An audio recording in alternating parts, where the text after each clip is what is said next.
Hey, it's your old pal Slim, and this is 70mm, a podcast for film fans just like you. And with me, as always, is my close friend and artist, Danny Haas. Hello.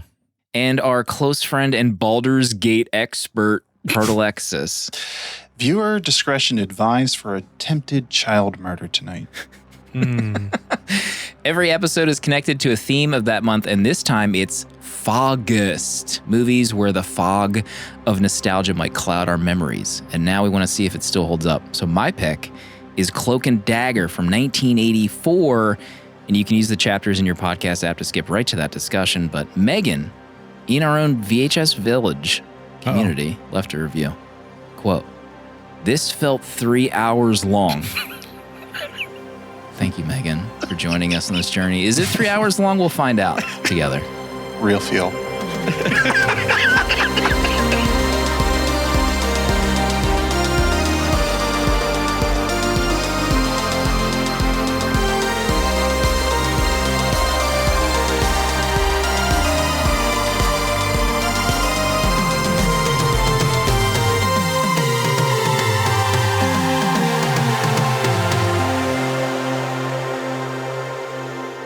Big news off the bat. We got to get this out. Spotify and Patreon finally have connected. They've shook hands.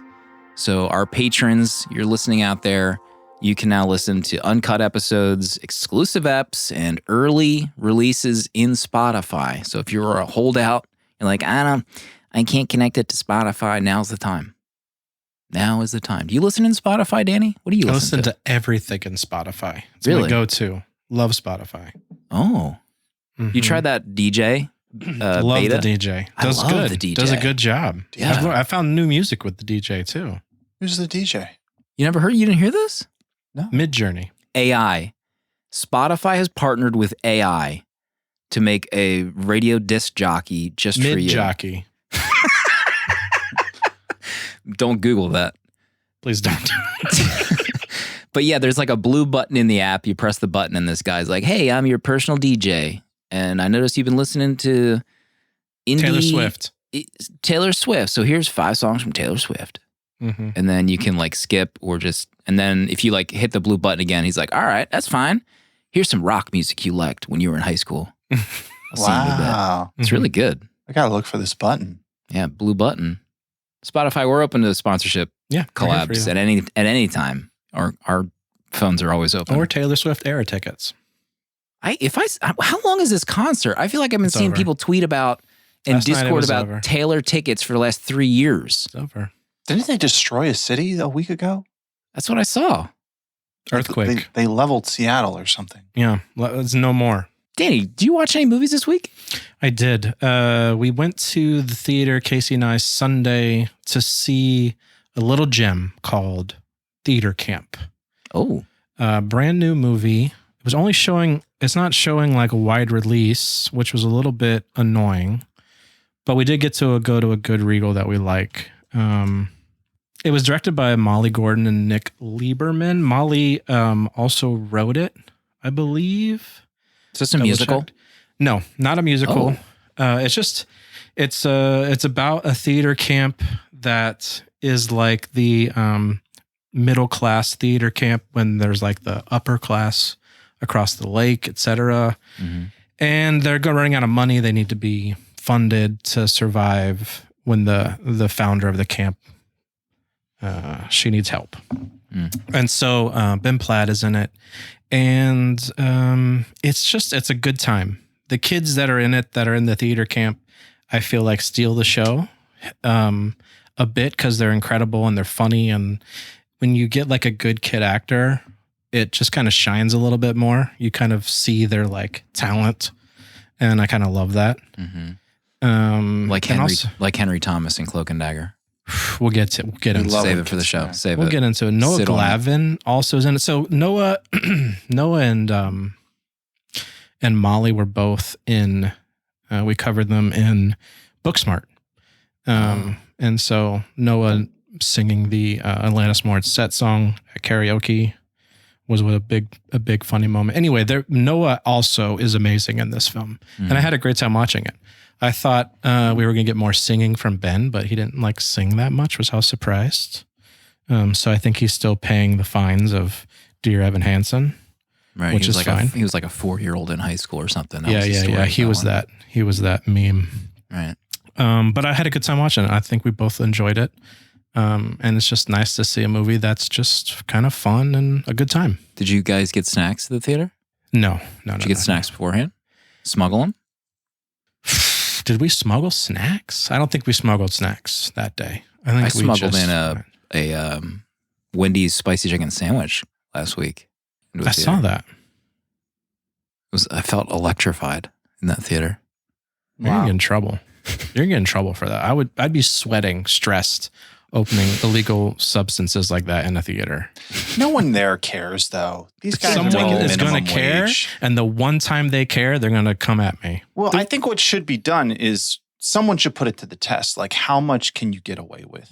Right. Like, if you brought if you just come in with a pizza box, is anyone going to stop you? Yes. Just out in broad daylight? I don't know. The Regal that we went to where I did the smuggle job, it hasn't had a design change since maybe the year 1999. It looks like a Regal that I remember being in high school. It's that old. They don't give a crap in there. I was waiting in line at the concession stand to get a soda pop, and the air conditioner was broken. Oh no, I would have walked right out. It was horrific. No. Ugh. Yeah. What are you doing? When I went to see Barbie, when I go to the theater, I mostly go to like the Dolby or the IMAX. But I saw Barbie in just one of the old digital theaters, like for plebs, that's been there for decades. And it was like, honestly, it was kind of gross. Oh my! Like the chairs, I just did not feel safe. Once you go Dolby, Well, it's funny you say that because the IMAX around us, they don't have like the robotic reclining chairs. They're just like slightly reclining. And James has even like, made it snide noises when we get into a theater that doesn't have the kind of buttons on the side. And it is weird. Like, how come IMAX theaters don't have those reclining chairs? I feel like if you're paying you can't the lay highest back. price, give me some reclination. Well, when we went to King of Prussia, how about those seats? Those were actively uncomfortable. Yeah. Pardo, when are you going to see Theater Camp? Probably never. I'm going to tell Jenna that Ben Platt is in it, so you have to watch it. You can try. I'm DMing her right now. What is the Ben Platt love with Jenna? Was he in some other stuff? I don't really know Ben Platt outside of this Evan Hansen stuff. Netflix show. Yeah, The Politician. He had a TV show. Oh, gosh. I forgot about that show. I think I watched that. We might have watched a movie of his. I don't remember, though. Let's say hello to some patrons. Thomas and William joined this week. They got access to the VHS Village Discord. They can listen in Spotify if they want to those uncut episodes. Sorry, I just had some Pizza Hut. Oh my God. It's coming back. What a mercy. Listen, I'm going to be honest with everyone. I think I ate almost an entire medium Pizza Hut pizza. Slim. You still got that toilet installed down there? Sometimes you just, you want to just eat a whole pie. I respect it. Sometimes you need to eat a whole pie. I went to the gym today. Okay. Yeah. And then I got to treat myself with a. You're back to even on the day. Yeah, I broke even. Keep today. it even. You did it. I broke even. Don't want to get ahead. That's the tagline for Weight Watchers. Keep it even. Weight Watchers, we're open to collab opportunities if you want to talk with Taylor us. tickets. Yeah, let's break even together. Anyway, Thomas and William, they got access to all that good stuff. Uncut episodes, we don't talk about a whole lot, but patrons get access to the recordings the night after, the night of the recording, uncut. Could be an extra 30 minutes in there. Could be an extra hour. Could be 2 minutes. You never know. Ismail's been asking a lot of questions tonight. I'll focus on the one, did I get the stuffed crust? No. Stuffed crust, you're not breaking even. Pump the brakes. You're not breaking even, you're getting stuffed crust. But do you like it? No. What? I haven't had stuffed crust maybe in 25 years. Okay, there's some Same. August. Gotta get it. You gotta get back into it. What has changed in the stuffed crust technology Nothing. in It's all 20 just Technology. Stuffed 4K. crust is like, it's just like too much. Like I'm already imbibing too hard. I can't go any harder with stuffed crust pizza. How about Amen. a pound of cheese? God. A pound of cheese. Give me all the cheese. Cheese product. There's a new Pizza Hut opened. We're having a new Wawa and a Pizza Hut open within walking distance of our house. Oh, you're finished. It's changed the town. This Pizza Hut is rocking at all hours of the night. It's just like a walk-in. There's no seating or anything. And when I got there, we ordered ahead, and this young kid, probably his first job, he couldn't find our pizzas. He was frazzled. He was checking the warmer. You know, they got like this reverse fridge out there. It just keeps things warm. He's checking. He couldn't find it. He checked it like 10 times. Felt so bad, but we're going to need a wheelchair sponsor for you soon. A walkable Wawa is going to change my life. I've been meaning to tell you guys this, but they opened a new Wawa. Well, actually, I guess it's technically a new one. There was one like 100 feet away, but they closed that one and opened this new one. And on the Wawa, it says the 1000th Wawa. Wow. What? Like it's up below it in like bold text. That's awesome. So I feel kind of like a celebrity. Right. Yeah. That I live near this Wawa. I agree. Is it a gas station Wawa? Oh yeah. This They're not is building Wawas without. Wait, yours doesn't have a gas station? is everyone on the East Coast sitting You're down getting right a now? new one I'm without a getting gas station. a brand new Wawa, but it has no gas station. I didn't even know this was possible in America. They don't open new Wawas without a gas station. It is not done. Electric cars are ruining everything. This is the future Elon Musk wants. Okay. You know? Enough tomfoolery. Perdo, what did you watch this week? Would you guys believe me if I told you I was at 90% Oh my God. on my AFI journey? I believe it. So That's right. close. And I got a big one done this week. Big picture. Who's Afraid of Virginia Woolf? Oh my. From 1966. Have either of you seen this? It's been on my Negative. watch list, I feel like, Negative. for some time. Goodness gravy. You ever heard of Elizabeth Taylor? Mhm. Diamonds. On The Simpsons. This performance from Elizabeth Taylor in this movie, I was not prepared, but incredible. Maybe the best performance I've seen all year. Whoa. I was What? taken aback. Katharine Hepburn, retire. Yeah, get her out of here. There's a new queen.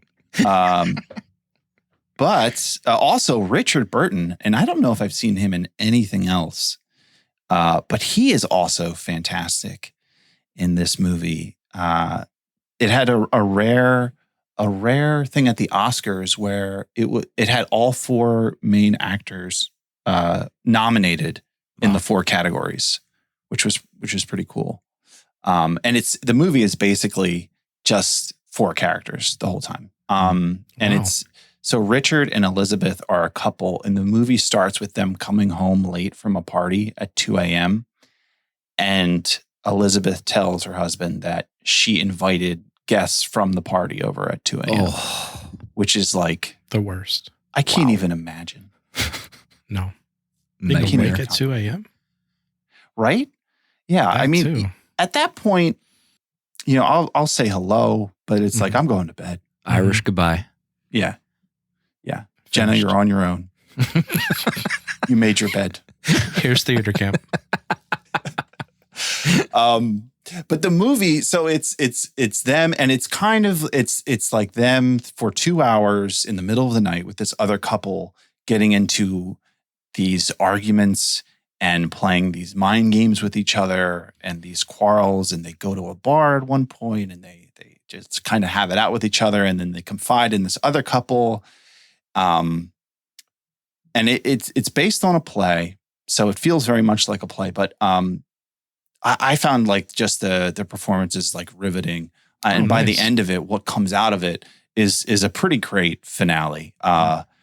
And moving. It's in the vein of something like A Marriage Story, kind of like, let's watch, a relationship fall apart for 2 hours. But sometimes that's what you need in your life. And you love to see great performances. I don't know. I got my disc dealer. He gave me a copy. I saw that hashtag DVD. being used. Disc dealer. Yeah, I got someone in the know. Nice. I don't know if there's a 4K, but I would love a 4K of this because black and white 4Ks, these old pictures, man, when they remaster them, they just look incredible. We all remember Psycho. Mm-hmm. Oh, Flawless. Actually, I think only you two watched that, right? Didn't you both, or did you still borrow? haven't seen Psycho in 4K? Not in 4K. Listen, October's right on the corner. We have the power to do whatever we want. I saw someone on a Discord about a Universal Monster movie box set. Oh, that new one? My gears started turning. 140 bones. Turning. Dang. I'm going to start It's like 8 pronouncing my movies, G's though, like in that. that set. Yeah, there's a lot of movies. Are we doing Universal Movie Monster Month for October? I thought about it. It was percolating in my brain. I'm percolating somewhere else. Cut the stream.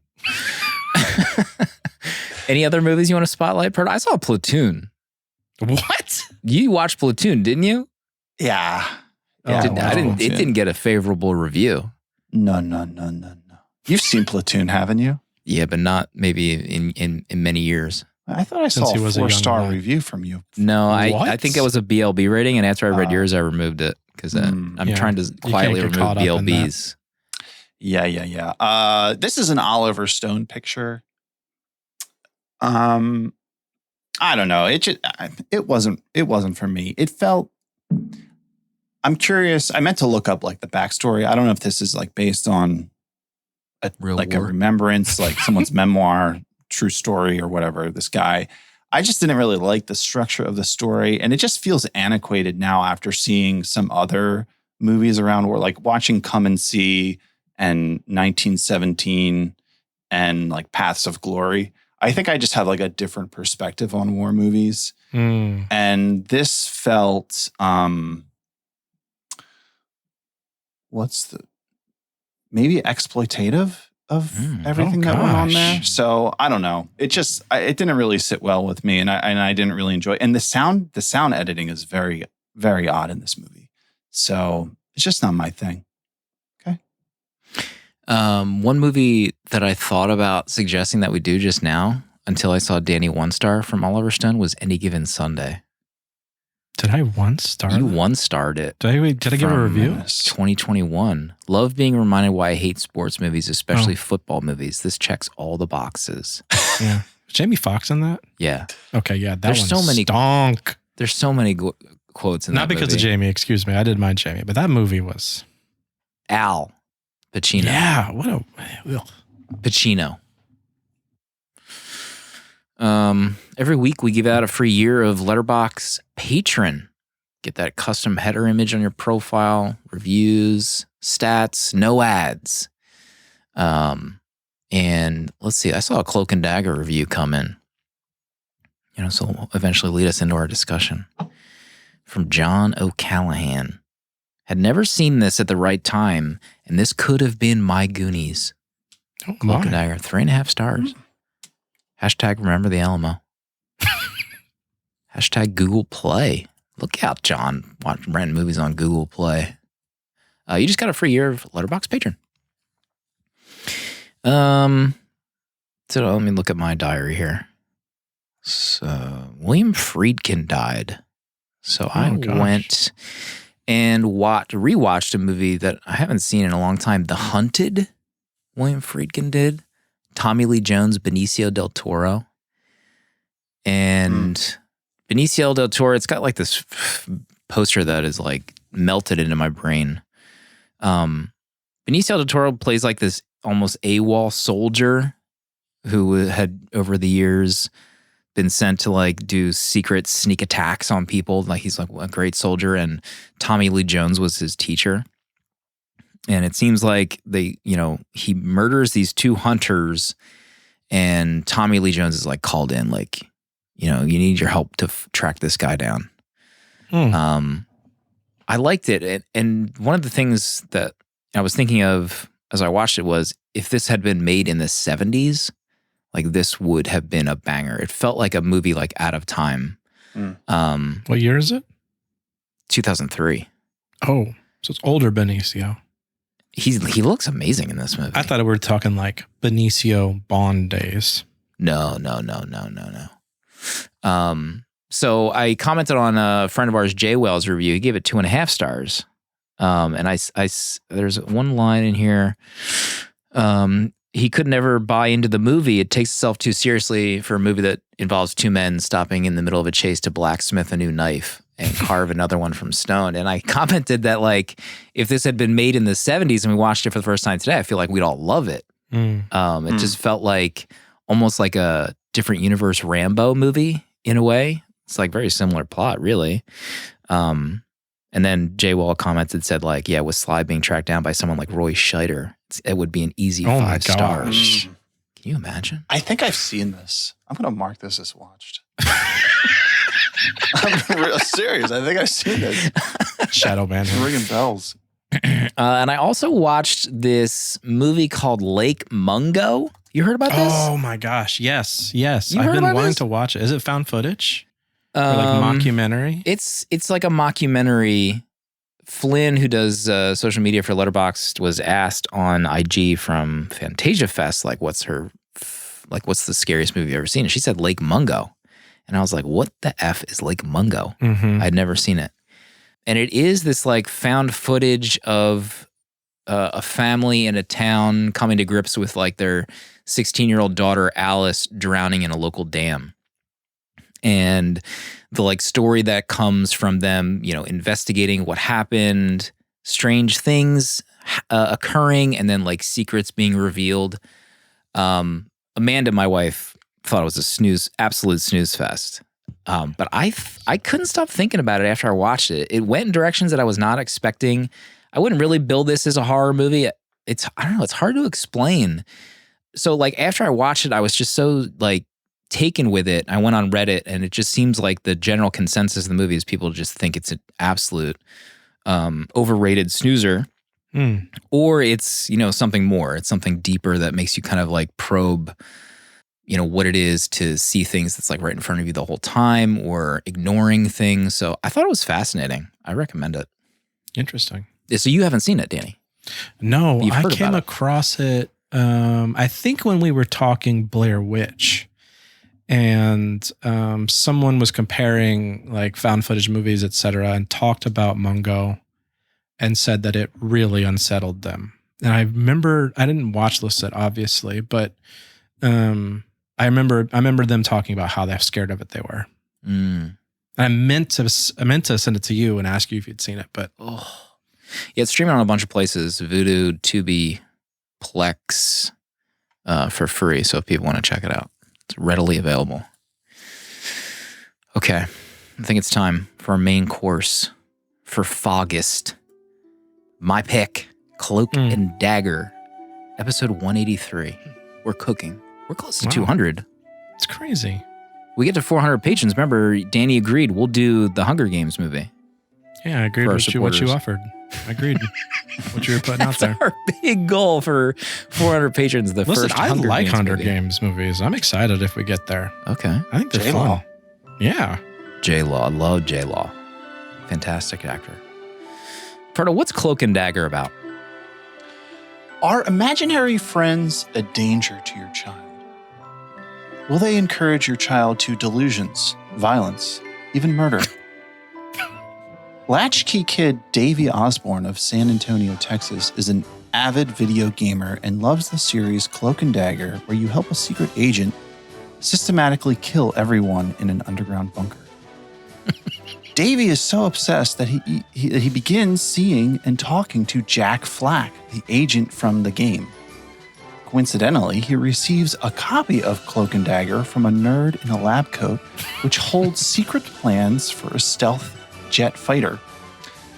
3 of the worst thugs you have ever seen attempt to capture Davey and retrieve the game, but can't manage to run faster than at a jogger's pace. Davey, with the help of his mental condition, manages to destroy property throughout the city, kill and maim various victims, and blow up an airplane. Cloak and Dagger.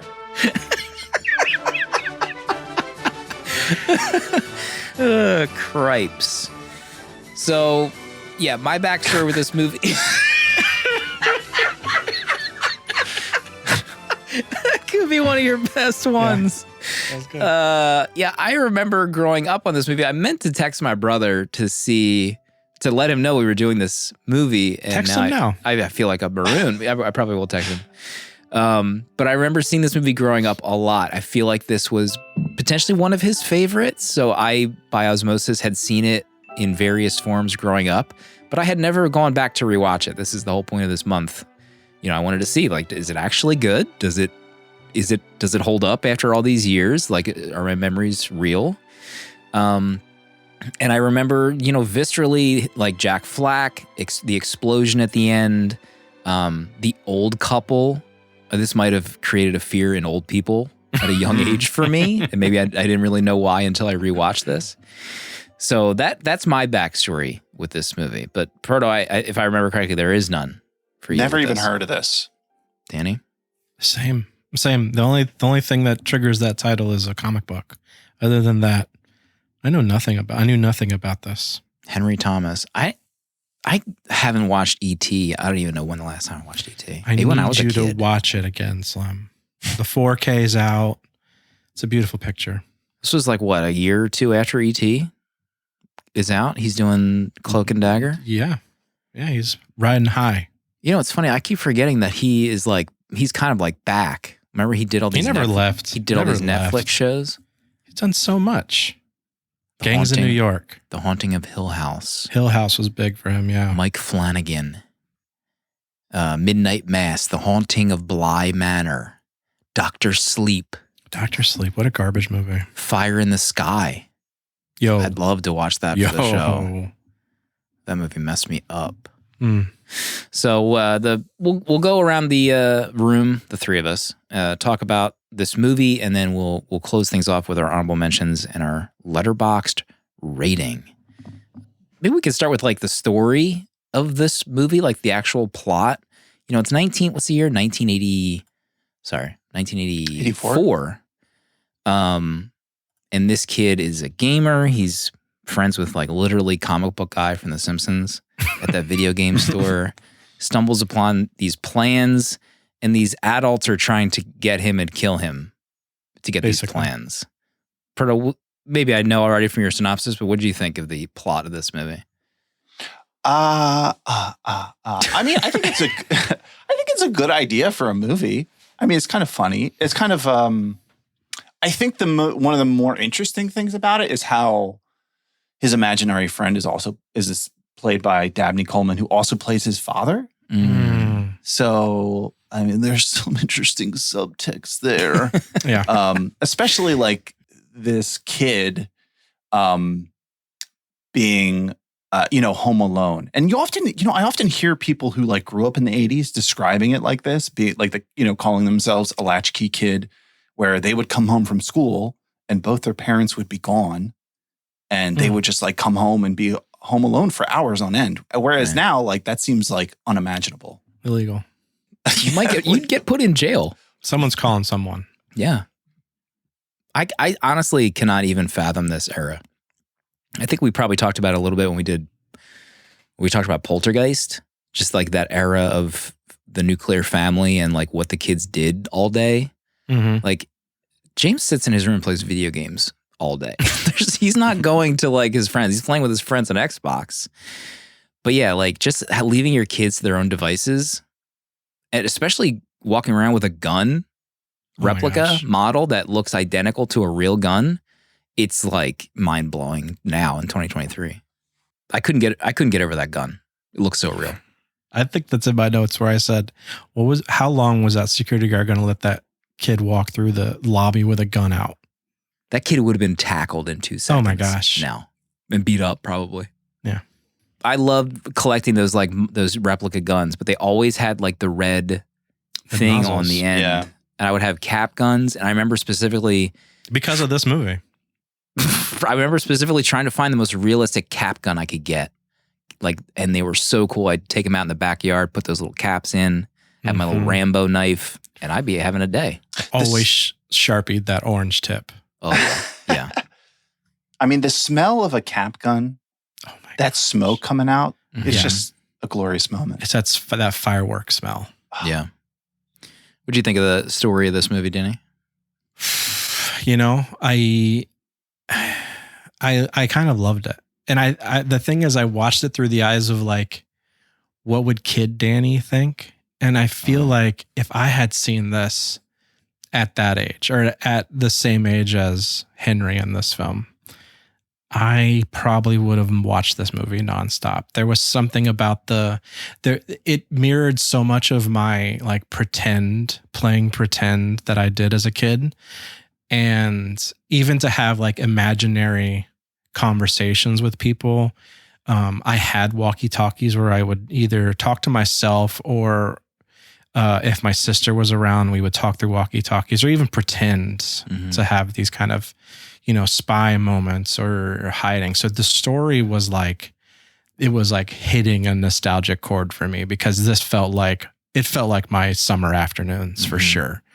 Now, I never had this kind of adventure that he goes through, but I really kind of loved it. I had a great time watching, going through this story. I thought it was kind of fun. I just had a mental image of like a childhood photo of Danny, but it's the photoshopped adult Danny on his body. Weird. I feel like we've done that at some point in the past, but it needs to come back. Yeah, I thought the same thing. The story, I remember, so like when I announced this pick last week, there was a spoiler in the description of the movie. I'm not sure if anyone caught it, but like the last sentence I removed, and it's essentially off of Letterboxd. It's essentially like, and in the end, his dad does play the hero or something like that. And I couldn't believe it was like on there. So I didn't read it out loud. I stopped myself and then I went and go edited it. Because I had forgotten the like final act where it's up to the dad to actually be the hero and, save the day. So going back and like rewatching that and when his dad first appears like early on, they're like, oh, his dad is also the secret agent in his head, like his like ideal dad, essentially. I love that touch in this movie and how like there's a scene where he's playing video games. He calls his dad in to like tell him like there's something in this game that they're after and I need you to like help me. Can you just like watch me play for a little bit? It was like the most realistic version of like a son trying to get his dad to like pay attention to something cool that they're doing and like play a video game. And the dad like gave him a little bit of time and then he's like, all right, I can't just do this all night. I thought it was really the whole thing with him and his dad and the video games. I felt that really struck a chord because I feel like that was me growing up, is that I don't know if my parents watched more than like 10 seconds at a time of me like playing a game. And I have like this vivid recollection of when I first started playing World of Warcraft when I was like, I think I was like 16. And it like, I mean, it changed my life for like 4 years. I like, when I say changed, I like lost 4 years of my life. Right. Yes. But I remember being so enamored by that game. And I remember like my dad coming over my shoulder at one point and being like, what are you playing? And I was like, this game. And I'm like, it's called an MMO and like you're with people and there's like other people here and you're like, and trying to explain it, but like never having more than like 10 seconds of my dad's attention for it. Like he just like couldn't get it and couldn't understand it. And being like kind of crushed that is like, this is so cool to me. And you just can't even give it the time of the day. And then when Dabney Coleman takes his games out of the room, I was like, oh man, this is a scarring moment. He's going to be in therapy about this later on. He's going to need therapy about a lot more that goes on in this movie than just the game cartridge being removed. How about them calling him tapes, game tapes? Was that ever a thing? Or were we too late to be around when they called them tapes? I don't know. I have very vivid, the one weird thing about my father was I remember us having Atari in the house, but Atari was like late 70s. So I wasn't even born yet. So I'm not sure when he was playing Atari, but he always bought systems when they would come out. We had the NES, the Sega, etc. But he never played them. Like he never like sat down and played them with us. So I'm like, what was his introduction to buying Atari? Like, why did he buy it? It was $200.77. So it's like, can someone do the math on that? I don't even want to do the math on that. It's like $7,000. It was so wild to think that, I don't know. So yeah, watching him play the Atari, I remember playing it as a kid because my dad held on to it for so long. I played Pitfall like all day, but he never played games with me. So it was really weird. He always sat and watched. Right. Oh, yeah. James is always trying to keep me updated on his Roblox journey. I can't make heads or tails about what's going on in Roblox, but he tries to leave it like during the night to obtain coins. But Roblox makes me nauseous. But we do talk about Apex though, and I'm pretty engaged in those conversations. So hopefully those memories stay with him over the years. Yeah, tonight George, he had to turn on Fortnite to show me the new skin he bought, and he got the Assassin's Creed skin. I told him Assassin's Creed was, and he had no idea that's another video game that was amazing. And then I'm like, wait, where'd you get these V-Bucks from to buy these skins? He's like, Dad, I just hit gold and ranked. I'm like, what are you doing? He's playing ranked Fortnite. I'm like, what? He's grinding. He's grinding right now. You gotta grind. Albin is actually he's picked up a controller. Yes, and thrown it across the room. He held on to this one. Yeah, now he's holding on to stuck. It. But I think he's the youngest of my kids who has been able to pick up a controller and understand how to use it. And I don't know when it happened. It just kind of like clicked. Where it was like before he wouldn't know how to do anything. And now he's like playing games.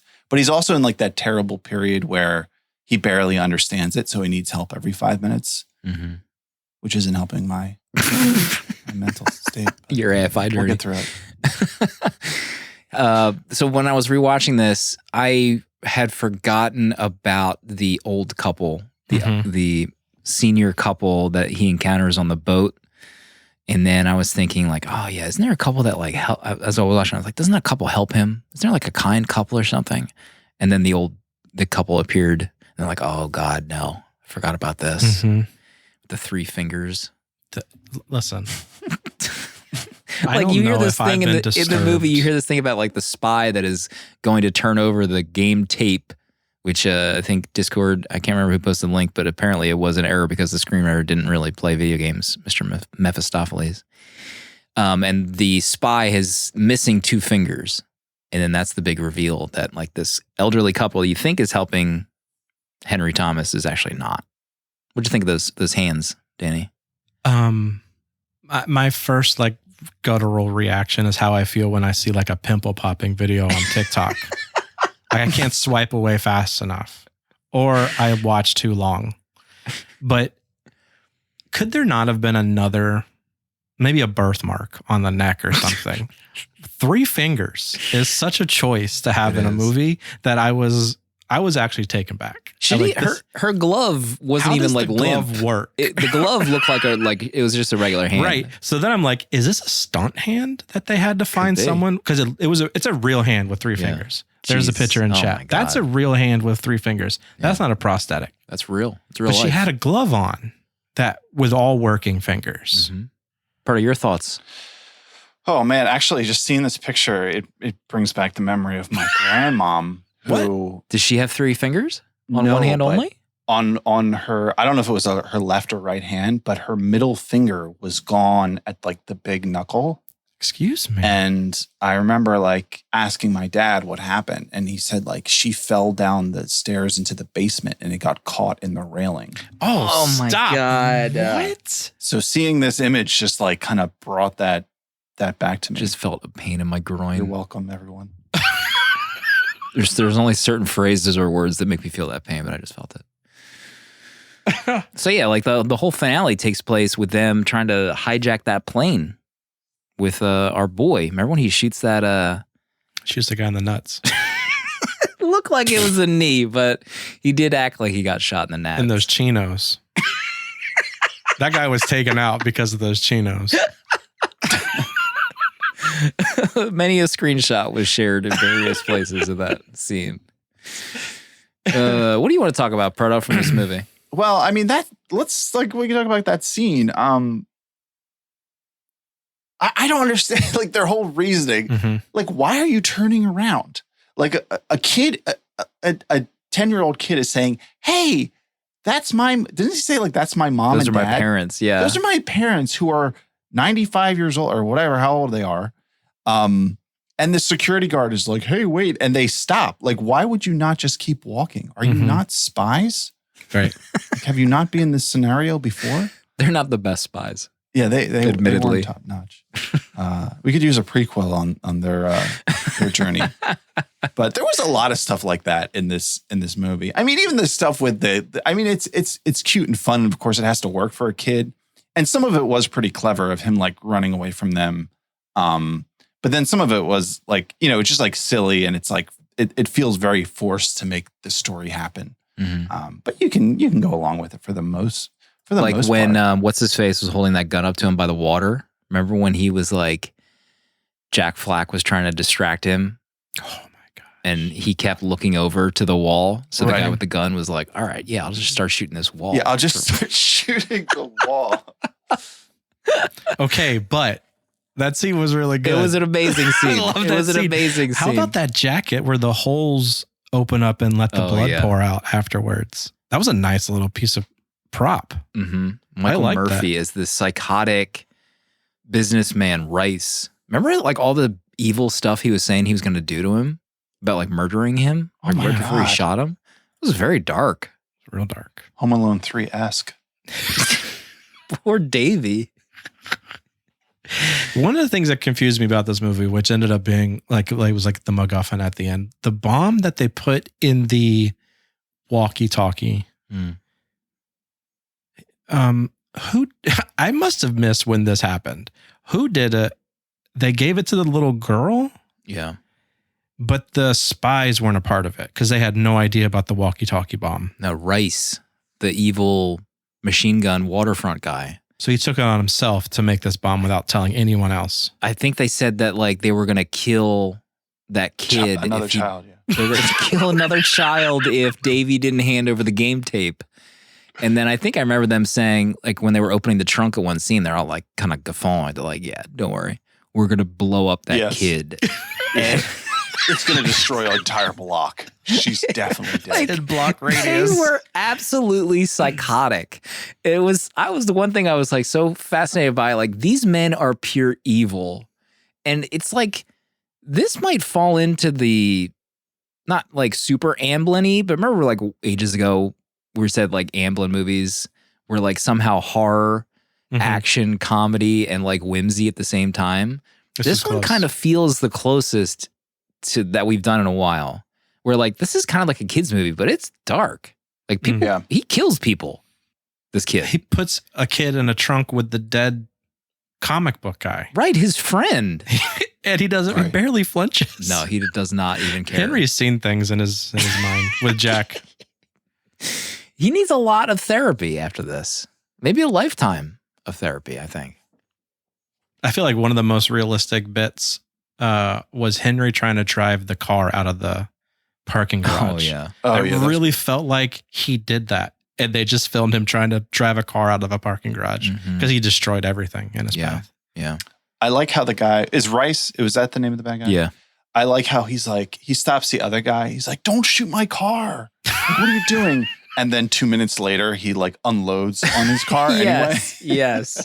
How about the bullets ricocheting off that old town car? Like it ricocheted off the glass. Mm. This isn't bulletproof glass. No, that was very strange. It made me laugh. And the slow motion running towards the car. Richard Franklin, the director of this movie. We talked about it before. The same director as Psycho 2. And you love Psycho too. I really liked Psycho 2. 3.5 stars. It might be time for a rewatch. You might think Psycho 2 would be bad, but it's actually good. I think people should give it a chance. Have you seen it, Danny? No. I haven't continued any Psycho journeys. Huh. Interesting. What was I going to say? I would say Richard Franklin. He's also written a bunch. So the Blu-ray that I got. I'm sorry, he hasn't written a bunch. No, I'm sorry. Let me get this straight. They interviewed the Please. writer first, Tom Holland. Tom Holland is the writer of Fright Night, Child's Play, Class of 1984, The Langoliers. So he's done some work. He's also directed Fright Night. So they interviewed Tom Holland, talking about how he got the job. And then they're starting to go around to like some of the cast. But like they interviewed someone who was like a front desk person in the movie. Hmm? And the camera focus is just a hair off on her face, and her hands on her lap are completely in focus. And it was just like, made me think, like, who is producing these making of videos? And in the Bat and Spider Discord, somebody posted a photo of an actress, maybe Anna Gold knows who it is, but someone like posted a behind the scenes photo of a making of doc. And it's like this ring light with a DSLR in between it. And like, these are the production values of some of these like making ofs that I just can't even get over. Like, there's like zero money put into this, and someone is not even in focus on an interview. I shut it off as soon as like this person was talking for 2 minutes. I was like, I can't even do Oh, this. gosh. I'm sorry. But it sucks because Tom Holland was telling like a really interesting story about how he got the job. He wrote a movie, and he worked on Psycho 2. They had a great experience, and then, you know, they ended up working together. So maybe there's some other making of documentary that would be worth the time, but I just felt kind of let down by it. Tom Holland, though, Fright Night, amazing picture. You love Fright Night. Love Fright Night. I have never seen Fright Night. Never. Right? Isn't it hard to track down? Fright Night 2 is harder to track down. Fright Night That's 2. the Menendez parent story. What's the one with Michael J. Fox? Back to the Future. Okay. Yeah. Let's end this conversation. Frighteners. Sorry. That's what I was thinking. Frighteners. Yeah, that's with So he's not in Fright Night. Peter Jackson. Jackson. Okay. PJ. Getting my Lord of the wires Ring- Lord of crossed. the Rings guy. Danny, what's on your list that you want to bring up from this movie? I still I cannot get over how good Henry Thomas is as a kid actor. I don't remember him. I don't know him much for newer stuff. I didn't watch any of The Haunting of Hill Houses. I don't remember who he was in Dr. Sleep, etc. But watching E.T. again this year with the kids and then watching him in this, he just feels like top tier child actor of that time. I can't get over how good he is. How natural it feels for him in these roles. I mean, I know he's just playing a kid, basically his same age, obviously, but he just you can tell he's not you can tell he's not nervous behind the camera, and when he's performing these scenes, especially when he's with the little girl, because she feels awkward, like she feels like she memorizes her lines and she's just trying to say them. But the performances by Henry as a young kid, I'm just kind of blown away by them. I think he's just really good. He was a really good kid actor. And I kind of annoyed that I haven't really kept up with his more adult work that he's done. Mm-hmm. Yeah, I don't know a ton of his like career, but he was amazing in this movie. You're right. Yeah. Like it was a fantastic role for him. It made Kim like look really bad. I felt like the Kim friend character, like he was doing so well that it really just made her like not as great as him. Retire. If I could say that in a nice way. Retire, Kim. I don't know if she did retire after this movie, maybe just because of his shining light. But yeah, I loved him in this. Agreed. Let's see. It is her last. Oh no, she has one more next year. She did the Twilight Zone movie. Oh, she did Sword and Sorcerer. Oh, okay. She did pretty well for herself then. Yeah. Christina. The rest of her life lived in Henry Thomas's. She couldn't escape his shadow. What do you think of Henry Thomas, Proto? You know, it's funny that you ask because I really couldn't tell you an opinion about him acting. I don't know. I guess it's like it's a kid. I don't know. I can't even tell you what I thought of his performance. I guess I just think it's a kid, and I didn't even consider him like an actor in this. It's just like he's just a kid, on the screen. He's just a kid. What about Dabney? Can you give us two things on Dabney? I love Dabney. Dabney, I mean, he's a natural. Yeah. I mean, we all remember 9 to 5. He's just got like a charisma. He's got the juice. He's got the juice. And I mean, the jacket helps a lot too. Oh, it's a great look. Mm-hmm. This friggin' jacket. Yeah. Mm-hmm. How about when he puts on that pilot hat at the end of the movie? Goes to get on that yanks it plane. off that other pilot's head. The strut out the door. Oh my God, that walk. That was like a military Air Force walk he did out there. Uh-huh. sent joy chills of down your killing spine. an elderly couple. You know what's funny is I kept thinking about, and I didn't realize that Dabney was also in it. Is like, I would love to do war games at some point because I love war games.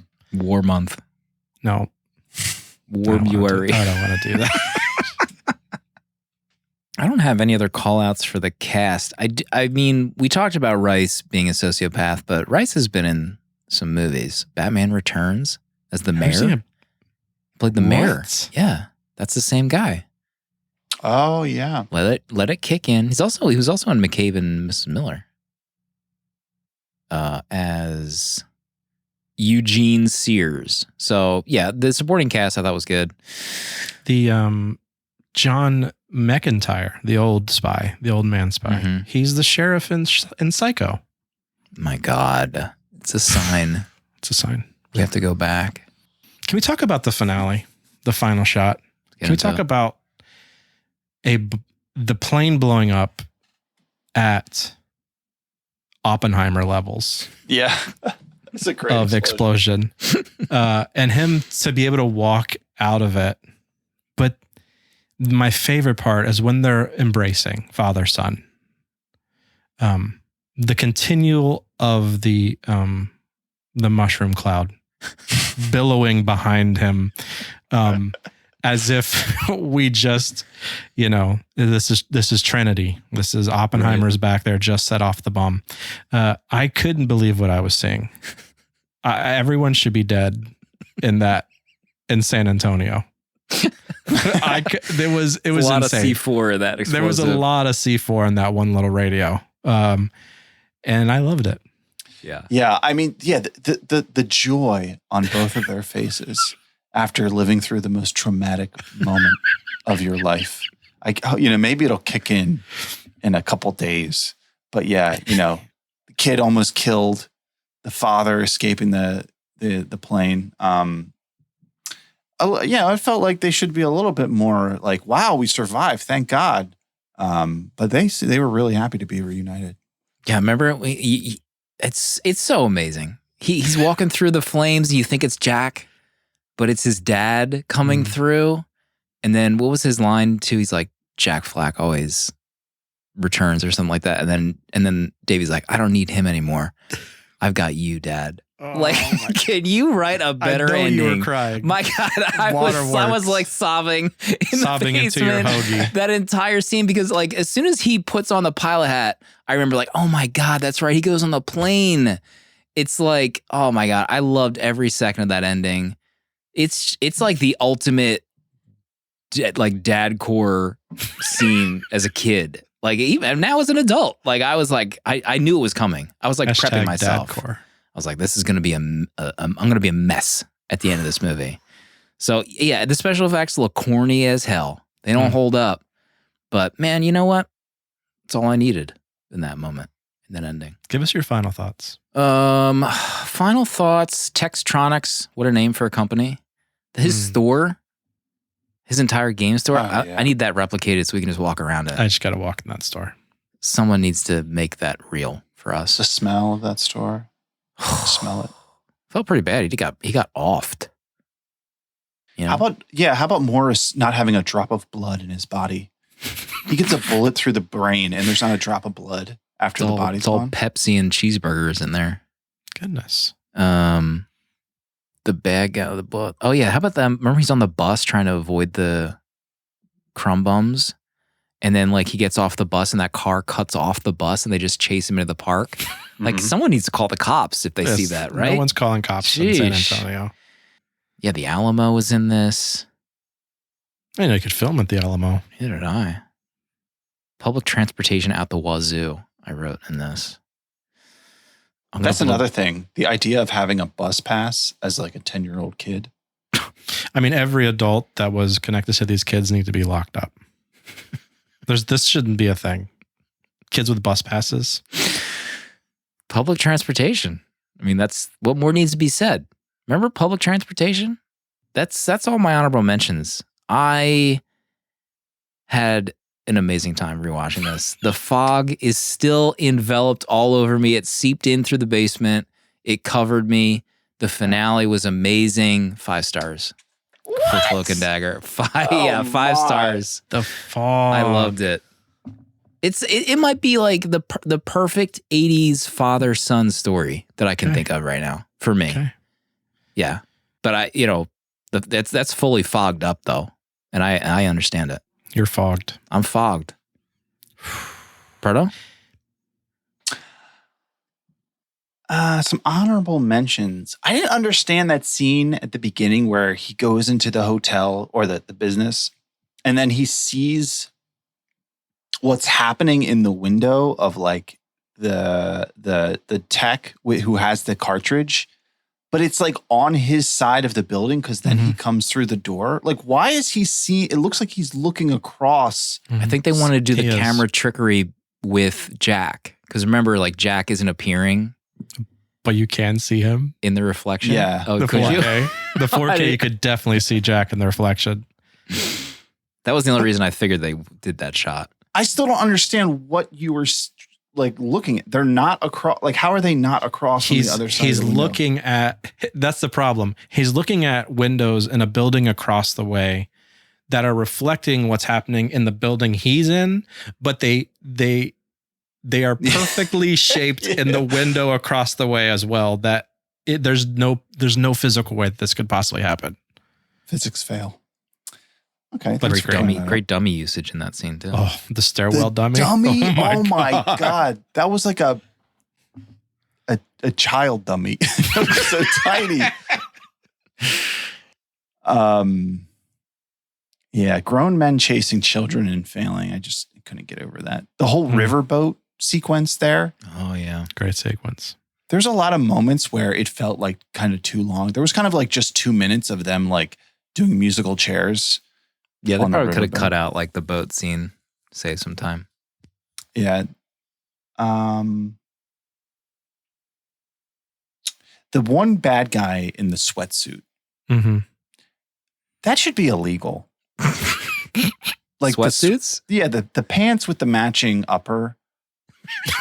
Like, what are we doing here? Sweatshirt? Well, it's like the zip-up jacket. Like, if you're going outside the house, like I think there's a Seinfeld episode where George, starts wearing sweats, and he says he's given up on life. Mm-hmm. Like, that's like where you just have given up. But this guy, he's like supposed to be like he's an assassin, and he's wearing this tracksuit. Mm-hmm. Not good.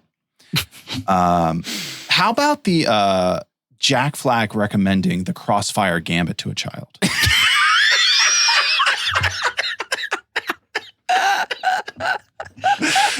Jack, are you insane? Completely insane. Whatever it takes.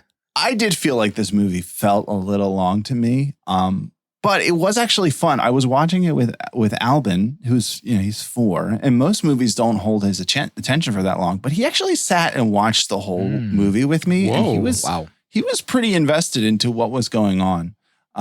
So that was fun.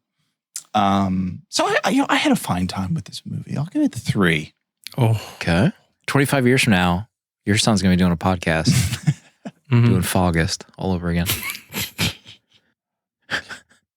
I think I've mentioned everything. I really did like the score in this. I thought it was pretty good. Brian May's score.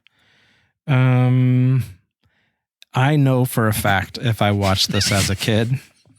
Mr. Mavisali just posted the 3 fingers. The 3 fingers, the 3 stars. Photos rating. 3 fingers. I think I'd be in the same boat as you, Slim, if I watched this as a kid. I think I'd be at a 5-star. It does feel like it would push all those buttons for me. I think I'm settling at 3.5 for this. Had a good time. It is long. There are moments where I'm like, okay, let's get this moving. But it's fun. I think it's a fun watch. And I really am bummed that I didn't watch it as a kid or sooner. Because I do like Dabney in it as well.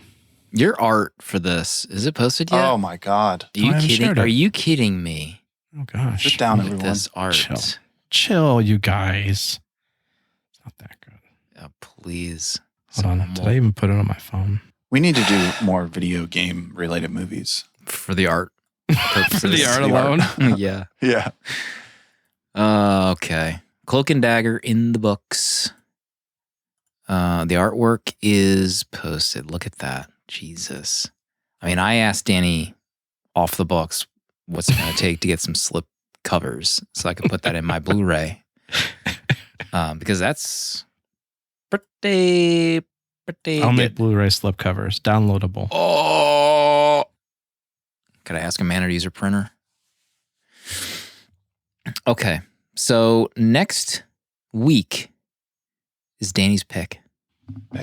It's a big pick. This is a big one. You did a pre-show. Nobody apparently guessed it by the time we were talking privately. I don't know if anyone guessed it after that, but this is a big moment. Well, I scrolled back and I did see someone guess it. Oh. Because, I had to look one more time. Anyway, I said in the pre-show that this was a movie that I feel like my sister and I watched constantly to the point where we would watch it on VHS, rewind it, put it back in, watch it again.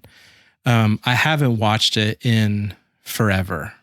And I don't even know the last time I tried to show it to my kids. I know it hasn't even been George and he's 7. So it's been a long time since I've watched it. I don't have it logged on Letterboxd. And I think the reason I'm picking this is because when this director has a list of movies and it's sorted by rating, I expect this to be top 3 for my memories of this film. It's like bottom 15. Oh like it's nowhere near it. And you guys have guessed it. We're doing Hook. What? Uh-huh. Mm-hmm. We're doing Hook. What? Yeah. I thought that this wasn't going to get picked because I figured The Fog was non-existent. Here's why it's foggy for me. I'm so confused on why it's so low rated on a Spielberg list. I know Spielberg has said that he doesn't like it, but as a kid, this movie was everything to me. Like everything. Probably. I mean, this and The Rocketeer were like movies that made me love movies. What? For sure. I mean, it's definitely what made me love Spielberg. So we're doing Hook. I'm going to see what you guys think. I know you've covered it for Letterboxd show a while ago, maybe. Yeah, a couple of years ago, I think. But I don't know of a better time for us to pick this movie for me. There's a 4K UHD for $18.59 right now. What a price. Robin Williams, Dusty Hoffman. Mm-hmm. Let me pull up the synopsis for those that aren't Glenn aware. Close. Don't come at me with a Glenn Julia Close. Roberts. I've never known that Dustin Hoffman is Hook in this. What Are you?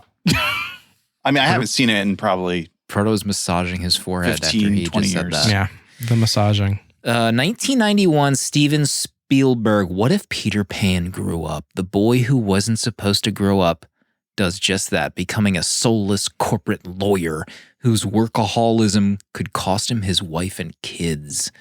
During his trip to see Granny Wendy in London, England, the vengeful Captain Hook kidnaps Peter's kids and forces him to return to Neverland. When I look at the list of Spielberg movies sorted by popularity on Letterboxd, this movie is below West Side Story. It's below Ready Player One. It's below The Post. Like this is down there. This is way down there. I feel like that maybe that says something about the age of the Letterboxd. Yeah, that's audience. true too. But yeah, sure. I mean, I can see that. But it's also below Kingdom of the Crystal Skull and Lost World. Amistad has I'm going through the ratings here. Let's see. Actually, no, I want to go through release date because I want to see what the heck he was doing. Release date, newest. This is right after Last Crusade. Mm-hmm. He had just done Always, which I'd never seen. Dreyfuss. Richard Dreyfuss. John Goodman. That was my Richard Dreyfuss from Workshop on that one. After Hook, he does Jurassic Park and then Schindler's List. Mm-hmm. Right. Exactly. I don't even know how to respond to this. I'm stunned. This is why I'm picking it. I think it's time for us to do it. I have no idea how I'm going to respond to this movie. It's on Netflix. Streaming on It's Netflix. not Disney. People might assume it's on Disney Plus. Price is getting jacked up. It's on Netflix. It's not a Disney film. Where's If Disney? you still have Netflix and you haven't canceled yet. Retire Disney. Wow. This could be the biggest week in history coming up here. Me. No pressure to anyone. Proto, any closing thoughts this week? How about this line from the movie? Okay. I'm going to blow this kid's brains out. George, remember your blood pressure.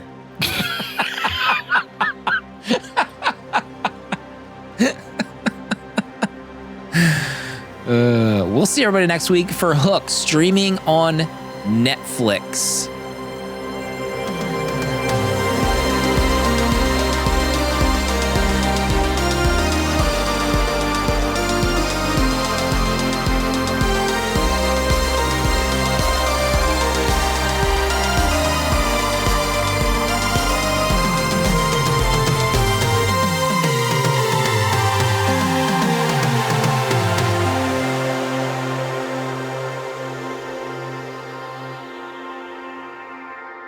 $70mm is a tape deck production featuring original artwork provided by Danny Haas.